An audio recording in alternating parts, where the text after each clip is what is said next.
Hey folks, so the test patch notes came out last night. There seemed to be quite a lot of problems people are having with the DirectX changes, but I wanted to focus here on just the changes for TLPs. These 4 patch changes are only relevant to Oakwynd for now. The first one sounds like a good quality of life change, skipping the second one for now, which I'll come back to for the majority of this video. The third one is probably due to the whole Angry Goblin fiasco, which got a bit of attention on Discord due to Ven's video about it. I've also mentioned this issue to the devs sometime before that happened, so I think that should overall be a good change if it works. And the fourth one here is just a bug fix that impacts just about no one. You'd have to be super degenerate to have 10 max level characters on the same account. Alright, so let's come back to the second one. Encounter-locked NPCs will no longer unlock when picking a target outside their lock group if someone on their hate list can still attack them. That's not worded super clearly, at least to me, but it sounds like they're trying to make the encounter lock system a hard lock instead of a soft lock as it's been since launch.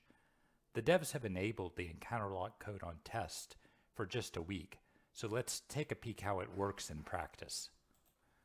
So my setup here is that I've got a warrior and a monk. I'm going to run off and just get proximity aggro with the monk, and then once it's back, I drop group and try to get aggro off the monk by spamming my Shield of the Immaculate on the warrior. That is, targeting the monk, but using the shield on the warrior account.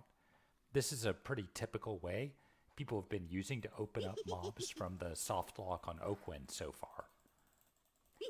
Clicking the shield here still puts me on the aggro list and even gets me above 100 on the hate meter, but the mob hasn't yet targeted me due to proximity, and you can see the color of the mob's name is still grayed out, which means that I shouldn't be able to attack it.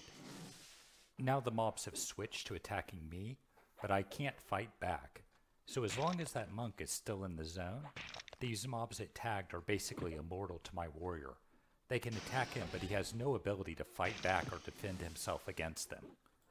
And here you can see I feigned on the monk, but that still doesn't let me do anything detrimental to the mob on my warrior. So you're basically just stuck here. Sounds like a trainer's heaven. Now I'm testing with Veneral Sathir. I just wanted to do a raid mob to see if it was all the same, and VS also has some wonky undead type aggro mechanics. Same basic idea, I'm just spamming my shield on the monk, and you can see it never aggroes me. Even if I go and sit next to the mob, it doesn't peel off me. So that's definitely different, but a bit surprising. It wasn't until I used AE Taunt AA that he swapped to me, but you can see I'm still stuck here and can't fight back, as the mob's name is grayed out to me. The last thing I'm trying here is to log out on the monk. You can see once he's out of the game, Veneral Sathir immediately allows me to attack him on the warrior. This must be what the patch notes mean when it says, as long as someone in the hate list can still attack the mob. Once the monk is back in game, it remains open to the warrior, and the monk can also attack it still. So a couple conclusions from all this. It looks like the design team has completely changed their position and really wants first to tag to mean you have the right to the mob's loot, full stop, or at least that's how I interpret these changes. There's probably some ways to unlock stuff out there to be found, but that's now seems to be their intent at least. And second, just having a game where you can make mobs be immortal to someone else and leave them with no ways to defend themselves is super dumb. If I'm a monk and run by a group with Lycias playing, I can basically train them just like I could on live code, only worse. One of the main stated aims with this code was to reduce customer service tickets, but now you've made training way worse for anyone trying to do it. So that's not good.